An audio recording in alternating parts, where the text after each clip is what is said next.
كلمتين في السريع بخصوص موضوع زيزو.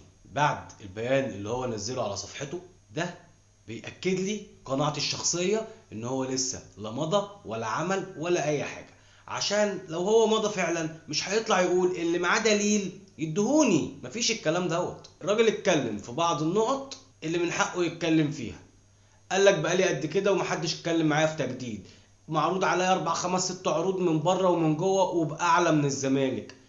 فمعلش لما نلاقي زيزو واقف في التتش بتشيرت الاهلي ووراه العالم الكبير بتاعنا بقى اللي في التتش، ساعتها نقدر نقول اذا كان زيزو اهلاوي ولا لا. انما كل اللي بيحصل ده مجرد بلبلة فاضية وشكرا. فان احنا دلوقتي هنقعد نخلي الناس يقولوا شوفوا وعمالين يلهسوا وراه وعمالين يعملوا وعايزين يخلصوه؟ لا، مش الاهلي.